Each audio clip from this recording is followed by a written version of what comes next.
살아계신 하나님, 이 밤에도 말씀을 통하여 우리 인생의 가슴을 두드려 주셔서 소성케 하시고 새로워지게 해 주시옵소서. 오늘 이 심야기도회 끝나는 시간까지 성령께서 기름 부으시되 지금 온라인 통화에서도 주님을 바라보고 말씀 듣는 주의 자녀들에게도 동일한 성령의 기름 부으심이 함께하여 주실 줄로 믿습니다. 모든 걸 주께 맡기며 예수 그리스도 이름으로 기도합니다. 아멘. 이 밤에 주시는 말씀을 찾아서 교독으로 봉독하겠습니다. 신약성경 베드로후서 1장 10절로 11절 두 절의 말씀을 교독으로 읽겠습니다. 383장을 3쪽을 펴주시기 바랍니다. 제가 먼저 베드로후서 1장 10절의 말씀을 읽겠습니다. 그러므로 형제들아 더욱 힘써 너희 부르심과 택하심을 굳게 하라. 너희가 이것을 행한즉 언제든지 실족하지 아니하리라.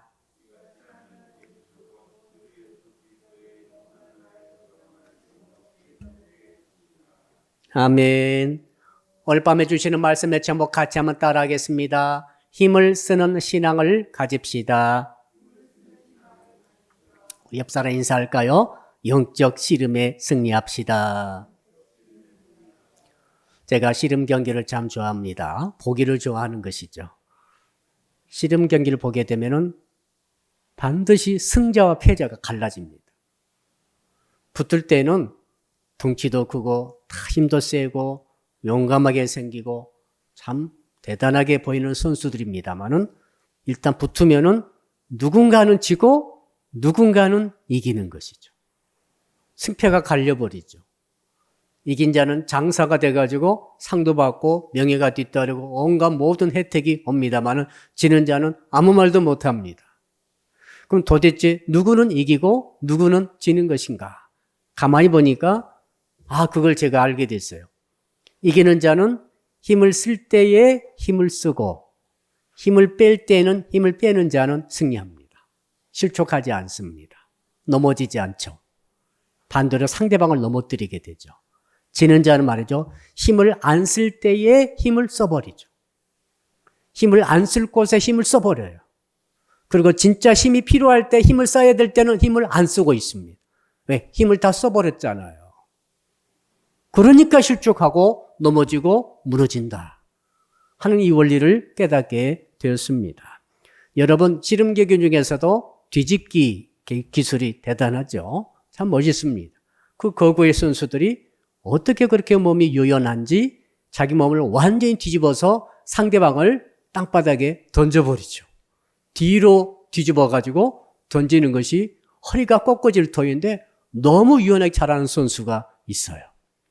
어떤 선수입니까? 힘을 쓸 곳에 힘을 쓰는 거죠. 최선 다해서 힘을 씁니다.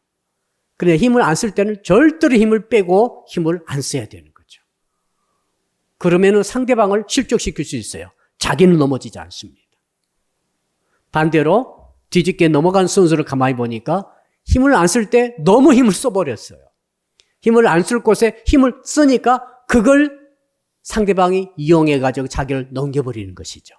힘을 안 쓸 곳에 힘을 써버리는 사람은 실족합니다. 이게 말이죠. 영적으로도 똑같이 적용이 됩니다. 오늘 본문은 사도 베드로께서 로마 황제 시대 그때 당시에 핍박이 많고 환란이 많지만은 더 나가서 영지주의 가짜 교사들이 들어와가지고 성도들에게 힘을 다른 것에 쓰도록 함으로써 그들을 실족시키는 이 일에 대해서 말하고 있는 거죠.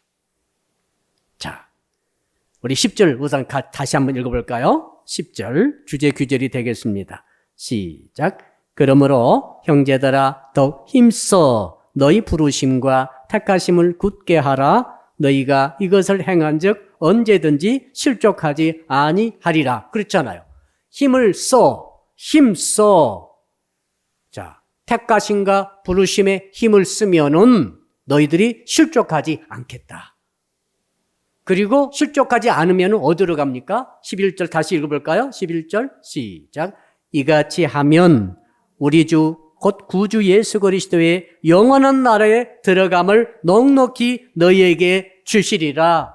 실족하지 않는 사람이 정말 예수님의 나라, 하나님의 나라, 천국에 영영이 들어갈 수 있다라고 보장의 말씀을 주시는 것이죠. 이거 뒤집으면은 실족하는 자가 있죠. 실족하는 자는 어떻게 됩니까? 영영한 예수 그리스도의 나라에 들어감을 보장받지 못하게 되는 것이죠. 누가 실족합니까? 힘을 써야 될 곳에 힘을 쓰지 않으면은 다른 곳에 힘을 쓰게 되면은 이제 실족하게 됩니다. 자, 실족이 너무너무 중요한 주제예요.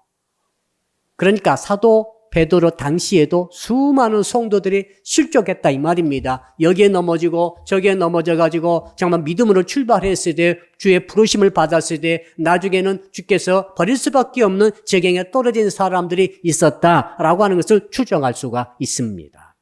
왜 그랬을까? 우선 실족을 한번 생각해 봅시다. 실족이 언제 온다고 그랬죠? 영적으로 힘을 써야 할 곳에 힘을 쓰지 않고 힘을 쓰지 말아야 할 곳에 힘을 써버리면은 실족하는 거죠. 어머니하고 어릴 때에 길을 가면은 옛날에는 포장도로가 없었어요. 다 돌길이고 자갈길이고 길을 걸어가다 보면은 울퉁불퉁하면서 여기저기에 돌들이 고개를 내밀고 버티고 있습니다. 어린 친구들은 어릴 때는 그걸 잘 모르니까 가다가 이제는 길을 잘 안 보잖아요. 옆 사람 인사합니다. 좀 한눈 팔지 마세요. 한눈 팔지 마. 길 가면 항상 어머니가 하신 말씀이 있어요. 제발 한눈 팔지 말아라. 한눈 팔지 말아라. 학교 갈 때도 신장로 걸어가면은 늘 넘어지는 친구들이 있어요. 한눈 팔고 가면은 넘어지는 거죠. 예. 어디에 돌뿌리가 있는지를 보지 못하면 걸려 넘어지는 거죠. 자, 우리가 영적으로 한눈 팔게 되면은 힘을 다른 곳에 쓰게 돼요. 힘을 써야 할 곳에 쓰지 못하고 다른 곳에 힘을 쓰게 되면은 넘어질 수밖에 없는 거죠. 자, 이것을 우리에게 오늘 주께서 말씀하시는데 크게 두 가지 우리가 힘을 잘못 쓰는 곳이 있어요. 잘못 쳐다보는 거, 너무 쳐다보고 한눈 파는 곳이 있죠. 잘 알고 있죠. 첫째는 한번 따라합시다. 우리는 사람에게 한눈 팔기 쉽습니다. 우리는 사람과 함께 살고 인간관계 속에서 모든 인생을 영위하고 있습니다. 그래서 사람을 상대하면서 살아가기 때문에 늘 사람을 바라보고 있어요. 오늘 또 우리 직장에서 사람을 바라보고 사람을 상대하며 사람을 통해서 장사도 하고 사업도 하고 일도 하면서 임무도 하면서 뭐 여러 가지 종류로 경제활동도 하고 사회활동하고 인간관계 통해 이렇게 살아오고 오늘 이 자리에 왔습니다. 여러분 오늘 누구를 봤습니까? 누구를 만났습니까? 어떤 일을 했습니까? 어떤 관계를 맺었습니까? 여러분 우리는 늘 사람을 쳐다볼 수밖에 없는 것이죠. 근데 그 사람이라고 하는 것을 성경 말합니다. 성경 뭐라고 하는 건 사람은 완전치 않다. 사람은 유한하다. 사람은 한계가 있다. 사람은 실족할 수 있다. 사람은 뭐가 있습니까? 죄성이 있다. 육의 본성을 가지고 있다. 여러 가지로 사람의 그 약함과 연약함과 악함과 죄에 대해서 계속 성경은 말하고 있습니다. 아담 때부터 계속 말하는 거죠. 아무튼 끝까지 성경 마지막까지 이 악한 사람에 대해서 좋지 못한 사람에 대해서 넘어지게 만드는 사람에 대해서 계속 말하고 있습니다. 사도 바울을 끝까지 괴롭혔던 사람 알렉산더와 같은 이런 은장색 알렉산더가 얼마나 사도 바울을 괴롭혔는지 그를 참으로 너무너무 많은 좋지 못한 일로 불법적인 일로 그 상처를 주고 아프게 했다는 것을 사도 바울은 또 기록하고 성경에 기록하고 있습니다. 수없이 많은 사람들을 만나야 됩니다. 그런데 문제는 그 사람을 너무 쳐다보고 그 사람 바라보다가 한눈 팔게 돼가지고 우리는 실제로는 영적으로는 넘어진다는 거죠. 넘어지게 되는 것이 문제죠. 왜요? 뒤에 마귀가 괴계를 가지고 있습니다. 마귀들이 사람을 보내가지고 자기의 종들을 보내가지고 하나님의 백성들을 어떻게 합니까? 그 사람을 쳐다보게 만들고 그 사람의 한눈 팔게 만들고 그 사람 때문에 실족하게 만드는죠. 사람이 어떻게 저렇게 악할 수가 있을까? 어떻게 더러울 수가 있을까? 어떻게 그렇게 참 좋지 못할 수가 있을까? 하면서 사람을 바라보고 사람에게 집중하다 사람에게 한눈 팔아가지고 실제로 나의 영적 생활에서는 자 돌풀이에 탁 걸린 것처럼 실족하게 된다는 거죠. 그런 사람이 얼마나 많습니까? 그러므로 사랑하는 성도 여러분, 우리들은 사람을 너무너무 바라보는 것이 아닙니다. 우리는 주님을 바라봐야 할 줄로 믿습니다. 사람 우리가 이렇게 생각해도 사람은 누구든지 약점이 있고 누구든지 온전치 못한 점이 있고 누구든지 허점과 빈 틈이 있다고 우리는 이해해야 돼요. 누구든지 넘어질 수 있다고 우리는 이해해야 합니다. 누구든지 100% 완전한 사람은 없는 거죠. 옆 사람 인사합시다. 당신도 완전치 않군요. 불완전합니다. 불완전해요. 허점도 있어요. 겉으로 볼 때는 정말 멋지게 보입니다. 완전하게 보입니다. 참 매력적으로 보입니다. 우리 찬양팀 얼마나 매력적으로 보입니까? 네 사람이 팀이 돼가지고 멋진 찬양곡을 세 곡이나 연주하시고 찬양을 하시고 또 집사님도 뭐 몸이 좀 아프시지만은 그걸 다 극복하고 또 우리 유찬이가 또 뒤에서 아주 열심히 부지런히 아무튼 두 가지 일을 다 하는 것 같아요, 지금. 이것하고 이것 하면서 조정하고. 그러니 얼마나 아름답습니까? 그러나 우리는 알아야 됩니다. 우리 사랑하는 성도들이 아름답고 정말 멋지게 보이고 믿음이 진짜 100% 완전한 것처럼 보이지만 그렇지 않다는 것을 우리는 항상 알고 있어야 됩니다. 전부 약점이 있고 허점이 있고 넘어질 때도 있고 내 마음에 들 때도 있지만 안 들 때도 있다 하는 것을 미리 알고 있어야 돼요. 미리 알고 있고 그 사람을 그렇게 대해야 됩니다. 사람을 하나님 대하듯 주님 대하듯 바라보면 안 되는 거예요. 그럼 실족하는 거예요. 심지어 죄의 종들도 허점과 약점이 있다는 것을 여러분 아시고 그렇게 받아들이고 있어야만이 실족하지 않을 수 있습니다. 자, 내 마음에 안 드는 사람이 있을 것인데 너그럽게 이해하는 마음이 우리에게 필요합니다. 사람이잖아요. 사람의 연약함성과 사람의 죄성과 사람의 악함을 우리가 미리 알고 그의 어떤 사람의 모습 속에서 그 모습을 바라봤을 때 그 모습이 드러났을 때 우리는 분개하기 쉽고 낙심하기 쉽고 좌절하기 쉽고 상처 입기 쉬우나 상처받지 말아야 할 줄로 믿습니다. 왜요? 원래 사람은 그런 거예요. 원래 예수님께서는 12제자가 다 도망갔습니다. 한 제자는 자기를 십자가에 팔아먹었습니다. 그런다고 해서 예수께서 그 제자들 때문에 실족했습니까? 야, 나 이 못 해먹겠네. 이런 말 안 하잖아요. 대통령도 나 못 해먹겠네 하잖아요, 지금. 그러나 주님은 한 번도 그런 말씀 하신 적이 없어요. 놀라운 일입니다. 왜? 주님은 하나님만 쳐다보고 있었죠.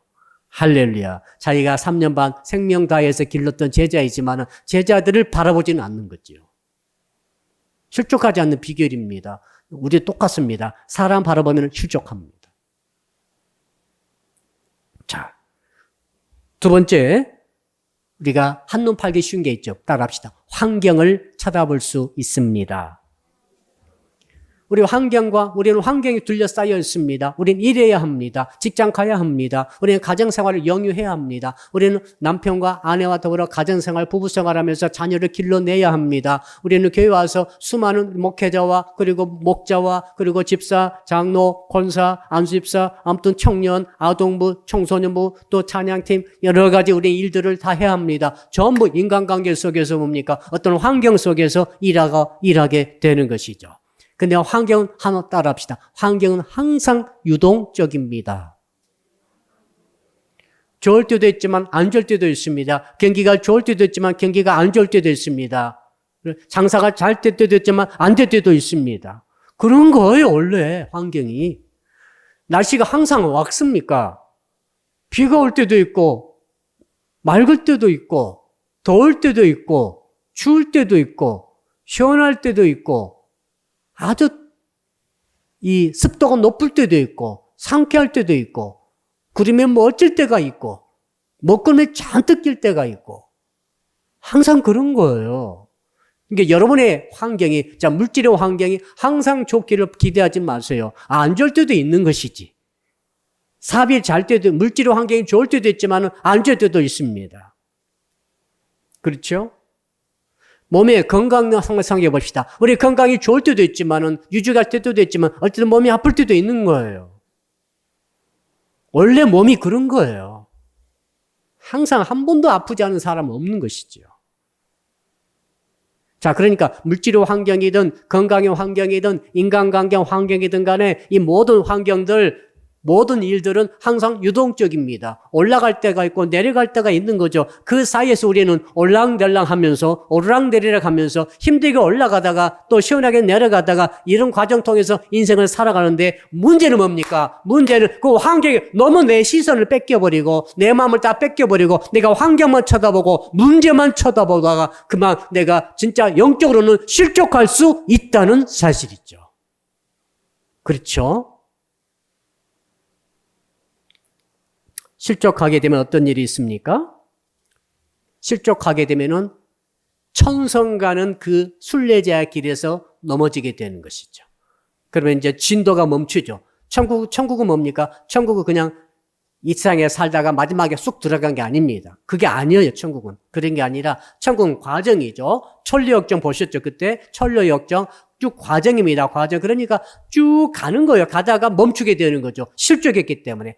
여기에 빠지고 인간관계에 빠지고 사람 쳐다보다가 빠지고 환경 쳐다보다가 빠지고 물질 환경 쳐다보다가 빠지고 인간관계 환경에서 빠지고 육신의 건강의 환경에서 빠져버리고 이것저것 빠지면 이제 스톱하게 되고 심지어는 이제 믿음을 잃어버리게 된다면은 이 천로역정처럼 가는 길에서 완전히 실족해버리는 자가 생길 수가 있다는 사실이죠.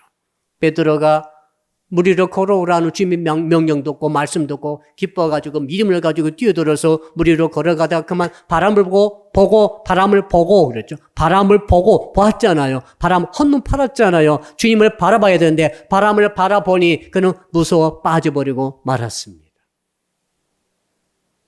이 실족이라는 것은 너무너무 구체적으로 우리에게 있는데 원인이 오늘 두 가지로 주님이 우리에게 말씀을 주시죠. 하나는 사람 바라보다가 주님 놓쳐가지고 빠지는 것이고 두 번째는 환경 바라보다가 주님 놓쳐가지고 빠지는 것이죠. 자, 그러면은 우리가 어떻게 하면 실족하지 않을 것인가? 오늘 말씀 있지 않습니까? 두 가지. 무엇과 무엇을 굳게 하라. 힘써 굳게 하라. 첫째는 한번 따라 할까요? 주님의 부르심을 굳게 합시다. 힘써라는 단어가 들어있지 않습니까? 힘써 굳게 확신을 가지라. 뭘요? 주님의 부르심. 나는 누가 불렀습니까? 주님이 부르셨다는 거죠. 수고하고 무거운 짐진 자들아 다 내게로 오라. 이사야 55장에서도 너희 목마른 자들아 다 내게로 오라. 하나님께서는 전부 오라고 하십니다. 하나님께서 부르신 사람은 100%예요. 모든 인간을 100%입니다. 김정은이든 푸틴이든 상관없어요. 인생으로 태어난 모든 사람을 하나님이 지금 부르시고 계십니다. 누구든지 핑계할 수 없어요. 어떻게 자연 계시로 부르시든지 일반 계시로 부르시든지 특별 계시로 부르시든지 아무튼 교회에서 직접 전도받고 그런 부르심을 받는 사람, 예수 믿으시오 이렇게 부름받는 사람도 있지만은 등산하다가 하늘을 바라보고 태양을 바라보고 자연 속에서 뭔가 하나님의 부르심을 분명히 받는다는 것입니다. 핑계할 수 없다는 것이죠. 회사 다니다가 사업하다가 또 이렇게 이런저런 경험하면서 하나님께서 반드시 모든 세상 사람에 대해서는 반드시 부르신다는 것입니다. 내게 와라. 내게 와서 복음 듣고 예수 믿고 구원 얻어 하나님의 백성이 되라 라고 부르신 줄로 믿습니다.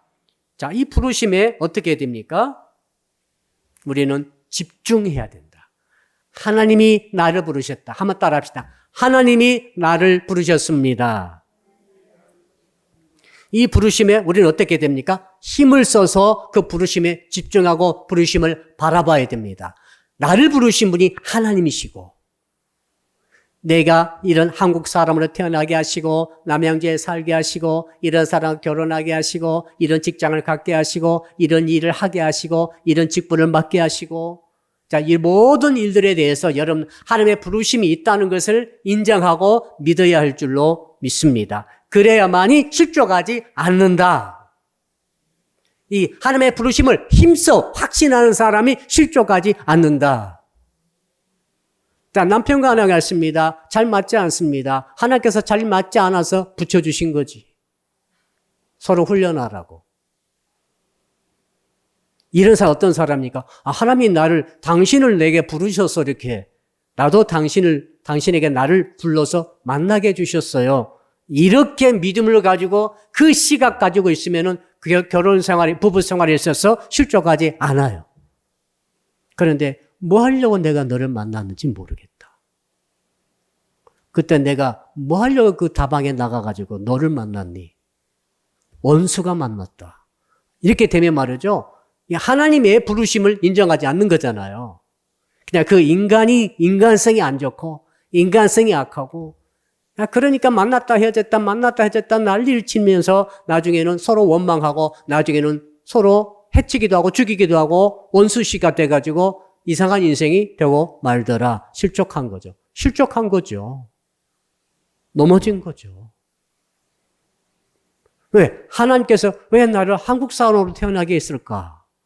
지금이 한국 사람이 상당히 대접받습니다만은 옛날에는 참 어려웠어요. 세계에서 가장 가난한 나라가 한국 나라였어요. 한국. 해외 나갈 수도 없었죠. 그때는. 달러가 없어가지고 해외 나갈 수가 없었어요. 여러분, 그러니까 이 하나님의 부르심이라고 하는 것은 크게 섭리를 말하는 것이죠. 한번 따라 합시다. 하나님의 섭리를 믿읍시다. 자, 이 섭리를 믿으면 말이죠. 어떤 일이 일어납니까? 고린도전서 10장 31절로 쭉 읽게 되면 이런 규절이 있죠. 그런즉 너희가 먹든지 마시든지 무엇을 하든지 다 하나님의 영광을 위하여 하라. 먹어도 하나님의 영광이요, 마셔도 하나님의 영광이요, 이 직업을 가져도 하나님께 영광이요, 저 직업을 가져도 하나님께 영광이요, 내가 목사죠? 목사를 해도 하나님께 영광이지만 집사를 해도 하나님께 영광이요, 청년을 해도 하나님께 영광이요, 교사여도 하나님께 영광이요. 그거 아닙니까? 자, 카페를 해도 하나님께 영광이요. 하나님의 부르심을 내가 확실히 믿고 힘써 확신할 때에 우리는 어떤 일이 있습니까? 뭐든지 너무 다 감사하게 된 거죠. 자료도 감사하지만 모두도 감사가 되면서 낙심하지 않습니다. 낙심하지 않게 되는 거죠. 왜? 하나님께 섭리적으로 허락하셨다면 이유가 있을 것 아닌가 하고 이유를 붙들고 기도하면서 다시 일어날 수 있는 힘을 얻게 되는 줄로 믿습니다. 하나님의 부르심을 우리가 잠깐 놓쳐버린다면 전부 환경에 붙잡히게 되죠. 내가 저 사람 만나서 인생 망했다. 저런 말종 인간 만나가지고 내 삶 망쳤다. 자꾸 원망으로 가게 되는 거죠. 남의 탓으로 가게 되는 거죠. 불평으로 가게 되는 거죠. 그렇죠?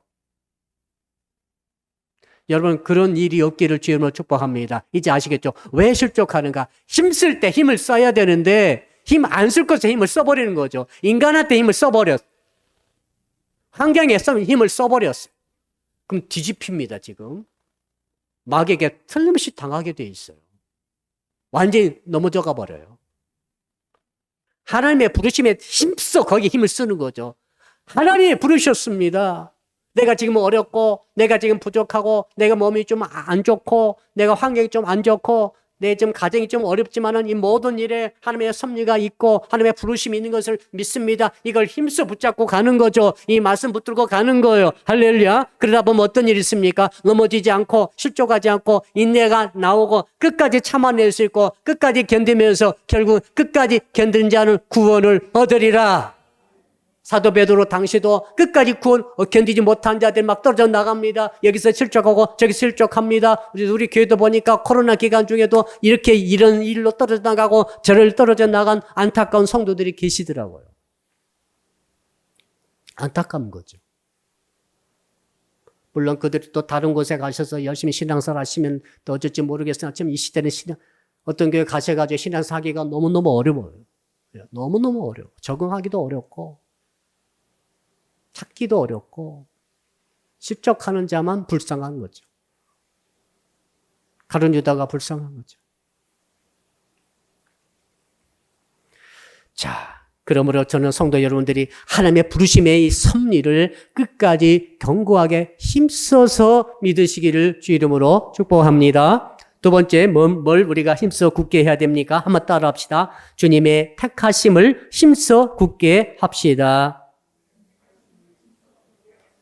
부르심은 주님이 다 부르셨어요. 예외 없이. 신자건 불신자건 한국 사람이건 미국 사람이건 어린아이건 어른이건 다 부르신 거예요. 택하심은 그런데 그 부르신 자 중에서 주께서 어떤 자는 하나님의 종으로 택하시고 주의 백성으로 택하시고 천국 백성으로 택하시면 어떤 백성은 지옥 백성으로 택하신다고 그랬어요. 너는 지옥 백성이라는 거예요. 내가 널 택하지 않는 것을 택한다. 야, 이런 엄청난 일이 있습니다. 이삭의 아내 리브가가 쌍둥이를 뵙지 않습니까? 뱃속에 아직 있을 때 에사와 야곱이 뱃속에 들어있을 때 주님이 말씀하셨다고 로마서에 기록되어 있습니다. 로마서 9장 13절을 보니까 이런 구절이 있습니다. 내가 야곱은 사랑하고 에사는 미워하였다. 세상에 그 핏덩이가 무슨 미운 짓을 아직 했습니까? 한 적이 없어요. 아직 태어나지도 않았어요. 아직 뱃속에 있는데 왜 에사를 미워합니까? 왜 미워해요? 하나님의 택하심이 있는 거죠. 왜 야곱은 그 속에서 착한 짓 한 짓도 없는데 아직 핏덩이도 불구하고 왜 야곱은 사랑하고 에사는 미워합니까? 하나님이 택하신 거예요. 하나님이 작정하신 거죠. 태초부터 우리는 선택을 받았습니다. 태초부터 선택했다고 되어 있잖아요. 자, 예수님의 제자 중에 사도 베드로와 또 가룟 유다가 있습니다. 두 사람 다 똑같이 예수님을 배반했습니다. 그런데 예수께서 이렇게 기도를 했습니다. 베드로에 대해서 베드로가 실족하기 전에 이렇게 기도합니다. 이렇게 말했습니다. 베드로야, 너의 믿음이 떨어지지 않기를 내가 기도했다. 분명히 이렇게 말씀하셨어요. 기도하셨어요. 베드로가 실족하고 다 울기 전에 3번이나 예수님을 부인하고 맹세코 부인할 줄 다 아셨습니다. 그리고 너무너무 그가 심하게 실족당할 것을 아셨음에도 불구하고 주님은 이렇게 기도했다는 것입니다. 네가 그때 다시 내 믿음 자체는 믿음까지는 떨어지지 않도록 내가 기도했다. 이 기도 덕분에 베드로는 다시 회복되어서 초대교회의 수장이 된 줄로 믿습니다. 놀라운 일이죠. 가룟 유다도 똑같이 예수님 배반했습니다마는 주께서는 뭐라고 말씀하셨습니까? 유다야, 유다야, 차라리 너는 나지 않았으면 좋을 뻔하였도다. 이렇게 말씀하셔버렸죠. 만일에 예수께서 가룟 유다야, 네가 나를 팔지만은 네가 너의 믿음이 실족하지 않기를 내가 기도했다라고 말씀하셨다고 한다면 가룟 유다가 그렇게 죽지는 않았을 것 같아요. 신기하죠? 하나님의 택정하심이 있는 거죠. 한번 따라합시다. 하나님의 택하심을 인정하고 믿읍시다. 그래서 우리 주님께서는 무슨 말씀하십니까? 여기 하나님의 부르심에 우리가 힘써서 확신하고 이 하나님의 섭리를 말하는 것이고 하나님의 택하심에 대해서 내게 주신 직분, 내게 주신 위치, 내게 현재 이루어지는 그 일에 있어서 주께서 나를 부르실 뿐만 아니라 나를 그 일에 확실하게 나만을 선택해 주셨다는 사실을 내가 믿어야 됩니다. 하나님의 나를 사랑으로 택정하셨다는 사실을 믿으셔야 돼요. 태초에 주께서 우리를 택정하셨다고 말씀하셨습니다. 에베소서 1장 4절. 창세 전에 그랬죠. 곧 창세 전에 그리스도 안에서 우리를 택하사. 창세전에 아무것도 없을 때 아닙니까? 근데 그때 그리스도가 이미 그리스도는 계셨지만 우리는 태어나지도 않았고 우리는 인간 자체가 창조되지도 않았는데도 불구하고 사도 바울께서 성령의 영감으로 딱 보니까 그때 깨닫게 되었습니다. 야, 창세 전에 그리스도 안에서 이미 우리를 택하셨다라고 고백하고 있어요. 그래서 예수 믿는 신자가 된 거예요. 그래서 여러분 직분자가 된 거고 그래서 여러분들이 하나님의 아들과 딸이 된 줄로 믿습니다. 그래서 우리가 교회 다니며 이 코로나 시즌에도 우리가 굴하지 않고 믿음을 계속 지키고 있는 줄로 믿습니다. 혹시 삶이 어려워도 몸이 아파도 혹시 이러한 가정이 어려워도 우리는 절대 낙심하지 않고 이런 사람 저런 사람 우리를 실족시키려고 계속 시험거리를 가지고 오더라도 우리는 그것 때문에 그것 쳐다보고 실족하는 것이 아니라 하나님께서 창세전에 그리스도 안에서 우리를 택정하셨다라는 이 믿음을 가지고 우리가 그 시험을 이기고 절대로 실족하지 않을 줄로 믿습니다. 실족하지 않아야 되는 거죠. 실족하면 어떤 일이 있다고 그랬죠? 천국 가는 길이 멈춘다니까요. 스톱한다니까요. 실족해가지고 시험 들어가지고 실족해 사람 때문에 환경 때문에 이런 일 저런 일 때문에 실족해가지고 하나님의 부르심을 제대로 이제 힘써 붙잡지 못하고 하나님의 택정하심을 강하게 붙잡지 못할 때는 실족할 수 있습니다. 실족하면 아무것도 아닌 것 같지만 좀 이따 다시 나오면 되겠지. 아닙니다. 그 기간 동안 어떤 일이 있을지 어떻게 합니까? 사람이 어떻게 될지로 어떻게 아는 거예요? 예. 자, 그러므로 목사님 그렇다면 구체적으로 어떻게 이 부르심과 택하심을 우리가 내 마음에서 확실하게 굳게 붙들 수가 있겠습니까? 자, 베드로서 1장의 전체 주제는 예수님을 아는 거죠. 아는 것. 자, 그러기 위해서는 뭐라고 자꾸 말씀하시는가 하면 예수님을 바라보라고 말하고 있습니다. 한번 따라 합시다. 예수님을 바라봅시다. 주님을 바라보면은 실족하지 않아요. 아무튼 주님을 바라보셔야 돼요. 그래야만이 주님이 구세주잖아요. 주님을 바라보는 자는 주님이 구세주기 때문에 주께서 우리 구원해 주시는 거죠. 베드로가 물 위로 걸어갈 때 주님을 바라볼 때는 구세주기 때문에 물 위라도 걸어가게 되시는 거예요. 걸어갈 수 있는 힘이 나오는 거죠. 주님께서 구원의 힘을 주시기 때문에. 주님만은 구원자이시기 때문에 그렇습니다. 그러나 환경은 구원 능력이 없어요. 사람도 구원의 능력이 없어요. 주님만이 구원의 능력이 있어요. 자, 그러니까 우리가 이 주의 부르심, 주의 택하심, 이것을 우리가 힘써 경고하고 굳세게 만든다는 것은, 확신한다는 것은 무슨 의미가 있느냐? 주님만을 오직 바라보는 것을 말하는 것입니다. 항상 주님을 바라보기를 축복합니다. 우리 찬양할 때 찬양 가사 통해 뭡니까? 주님을 바라보는 거예요. 주님을 바라보지 않고 자기 연민에 빠질 때가 있어요. 자꾸 나를 바라보면 어떤 일이 있습니까? 여러분은 여러분을 제일 잘 알죠. 여러분의 믿음이 있는지 없는지 여러분이 제일 잘 알아요. 그러니까 내가 이런 허점도 있고 이런 약점도 있고 아무리 감추려 해도 여러분은 여러분에게서 여러분을 감출 수 없어요. 내가 다른 사람 앞에서 믿음이 좋은 척, 믿음이 굳센 척, 모범적인 척, 죄 짓지 않은 척 하지만은 그러나 이 모든 개개인은 다 자기의 본색을 다 알고 있습니다. 나는 사실 이것을 너무 좋아하고 이걸 너무 싫어하고 저 사람 너무 싫어, 저 사람 너무 미워. 그런 말을 하지 않고 있죠. 그리고 또 뭡니까? 수없이 많은 죄와 허물과 약점과 넘어짐과 모든 요소 삐지기도 하고 말이죠. 실족하기도 하고 다 마음속에 일어나는 모든 것들을 나는 다 알고 있어요. 그래서 나를 자꾸 쳐다보면 믿음이 생겨요? 안 생겨요? 나를 성찰하면 성찰할수록 믿음이 빠져요. 그 우울증에 걸린다니까. 죽고 싶어진다니까요. 나는 살 가치가 없어요. 나라고 하는 인생의 내 마음의 본질, 나를 보면 들여다볼수록 자기 성찰이 때때로 유익할 때가 있죠. 자기 성찰함으로 회개가 이룰 수 있지만은 이 지나친 자기 성찰, 자기 상처를 계속 쳐다보고 있어. 난 이것이 아프다고 계속 쳐다보고 있고, 계속 내 상처를 붙들고, 내 마음의 아픔을 붙들고, 내 마음의 미움을 붙들고, 내 마음의 그 유감을 붙들고, 나 유감 있다. 옆 사람 인사합시다. 당신한테 유감 없어요. 그 말 무슨 말인지 알죠? 유감 있다는 말이거든요. 그 말이. 사람이 살다 보면은 인간관계 속에서 유감이 생기죠. 그렇지. 안 생길 리 없는데 문제는 뭐냐. 그 유감을 붙잡고 그 유감을 깊이 들여다보고 야, 내가 너 때문에 이러이러한 일을 경험했고 내가 이러이러한 것을 느꼈는데 너무너무 참 여러 가지 치욕스럽고 모독스럽고 나는 참 너를 원수시하고 너를 미워할 수밖에 없다라고 계속 자기 상처와 자기 아픔과 자기 내면을 들여다보면서 거기에 집중하다 보면은 치유되면 좋죠. 그러나 그것도 한두 번이지 계속해서 자기를 붙잡고 자기 바라본다는 것은 아까 뭐과 같습니까? 인간을 바라본 것과 똑같은 거죠. 실족하게 됩니다. 상처가 없는 인간이 누가 있습니까? 그러므로 이 상처 치유에 대해서 여러분들이 지나친 집중을 하지 않는 것이 좋지 않겠는가 그런 생각이 들어요. 그래서 어떤 교회도 가보니까 그 교회도 보니까 상처 중심의 교회.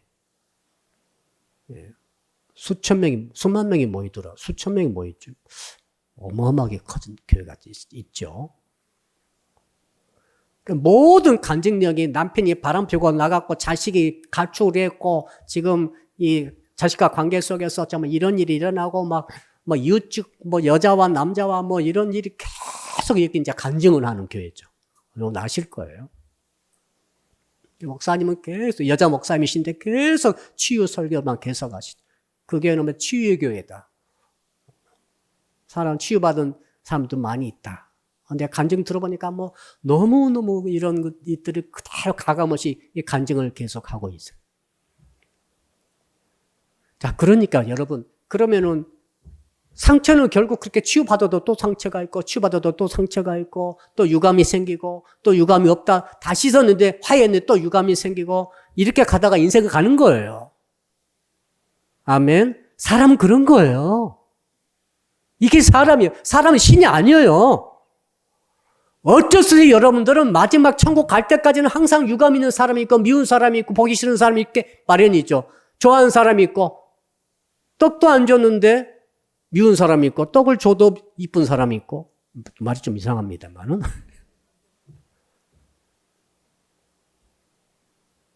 너무 자기의 내면에 그 연약함에 또 아픔에 집중하지 않기를 바랍니다.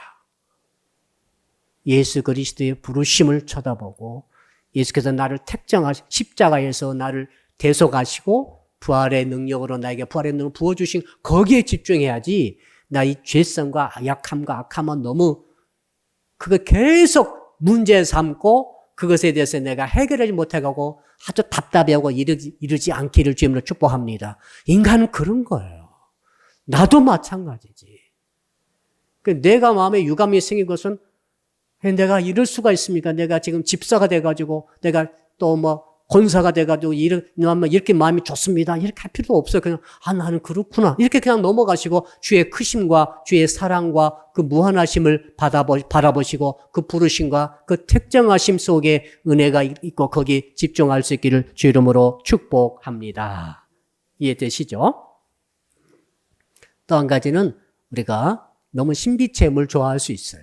신비한 것은 너무 신비합니다. 너무 신비할수록 너무 신비에 빠질 수가 있죠. 이단들이 신비를 가지고 덤벼드는 거죠. 어떤 이단은 쫙쫙 남태평양 섬에 갔더라고요. 피지 섬인가? 거기에 한국 사람이 그 이단이 사람 수백 명을 끌고 가지고 거기서 집단 농장하고 거기서 사업을 많이 해가지고 전부 강제 노동, 집단 노동, 집단 취침, 집단 생활 이렇게 해가지고 그 피지 대통령과 가까워지면서 그러니까 그 최초의 신비한 경험이 끌어갈 수 있다. 우리를 구원한 자는 누굽니까? 여러분을 구원할 자는 누구예요? 예수 그리스도밖에 안 계시는 거예요. 사람 쳐다보다가 헛눈 팔고 넘어지지 말고 내 상처, 내 아픔, 내 내면의 유감스러운 거 그런 거 내 마음에 좋고 나쁘고 이거 너무 그것에 현대인들 그렇잖아요. 조금 좀 좋다, 조금 싫으면 싫다, 이거 왔다 갔다 하다가 그게 실족하는 거죠. 나도 구원자가 아니고 사람도 구원자가 아니고 환경이 아무리 좋은들 구원이 아닙니다. 돈을 100억을 벌었다, 1000억을 벌었다 구원이 아니에요. 구원이 아니란 말입니다. 지금 잠깐 살고 가는 거죠. 지금 그러니까 거기에 너무 돈이 있다, 돈이 없다 이거 너무 크게 할 필요 없어요. 돈이 없으면 없는 대로 가시는 거예요. 돈이 있으면 주신 대로 감사하고 가시는 거예요. 그렇죠? 예수 믿으면 전부 부자 되는 것도 아니고 예수 믿음이 없다고 다 가난하게 되는 것도 아니에요. 지금 환경과 인간은 해답이 아닙니다. 구원이 아니에요. 예수 그리스도만이 구원입니다. 그러니까 우리 예수 그리스도만 바라봐야 됩니다. 신비도 구원이야. 신비한 현상, 꿈을 꾸고 환상을 보고 한청을 두 개 음성을 들었다고 이렇게 그 사실들이 너무너무 좋아요. 도움이 되고 유익할 수 있습니다. 그러나 거기에 그것만 쳐다보고 있다. 100% 신비체험에도 구원과가 다른 거죠. 예수님만이 구원 주시는 거죠. 말씀만이 구원을 주시는 거죠. 말씀에 기록된 말씀만이 우리에게 구원 주시는 거죠. 그런 것들은 참고만 할 뿐이지 그것이 내 구원을 좌지우지하지는 못해요. 거기에 너무 빠지지 말 것이다. 이렇게 정리를 해봅니다. 이제 결론을 내려봅니다. 한번 따라합시다. 말씀을 실천하면서 주님을 만납시다. 말씀은 예수님이시고 말씀은 하나님이십니다. 말씀 내가 실천하잖아요. 말씀 믿고 마음에 받아들이고 뿐만 아니라 말씀을 실천하면서 말씀을 만나는 거예요. 그러니까 말씀을 입으로만 하고 머리만 암기하고 있는 것은 그 실제 말씀의 체험이 온 게 아닙니다. 말씀이라는 것은 주님이시잖아요. 내가 내 말이 곧 나다라고 말씀하시고 이 내 하나님 말씀이 곧 예수 그리스도라고 주께서 여러 번 말씀하셨죠. 근데 나를 먹으라까지 말씀하시잖아요. 나를 먹어라, 내 몸을 먹어라 이렇게 내가 영의 양식이다 이렇게 말씀하지 않습니까? 그 말은 무슨 말인가 하면 주님을 먹는다는 것은 먹고 힘을 얻어서 살아가는 거죠. 말씀의 실천이 뭡니까? 이것이 결국에는 주의 부르심과 주의 택정하심을 내가 굳건히 붙들고 힘써 확신하는 이 일인 줄로 믿습니다. 말씀을 실천한 사람은 말씀 체험을 통해서 더 확신이 와요. 더 살수록 확신이 와요. 근데 말씀을 실천하지 않게 되면 살아갈수록 회의가 와요. 주의 부르심에 회의가 와버려요. 주의 택하심에 회의가 와버려요. 큰일입니다, 그럼. 연세가 드셔가는데 몸은 약해지니까 노화가 되니까 회의가 오면 어떻게 되겠어요, 지금? 믿음 다 잃어버립니다. 그러니까 말씀을 실천해서 말씀 속에 살아계신 하나님을 내가 체험하게 되는 사람은 그 사람은 어떤 일이 있습니까? 확신이 오는 거죠. 주의 부르심과 주의 택하심이 더 확신되면서 힘써서 어떻게 됩니까? 실족하지 않게 되면서 그리고 영원한 예수 그리스도가 다스릴 그 나라로 들어감을 얻게 되는 줄로 믿습니다. 이 은혜가 있기를 주 이름으로 축복합니다. 아멘. 성도 여러분 다 같이 두 손 높이 드시고 우리 주여 한번 부르면서 오늘 주신 말씀만 붙들고 한 10분까지 주여 부르고 간절히 기도하겠습니다. 주여 성령의 뜨거운 은혜를 부어주시옵소서.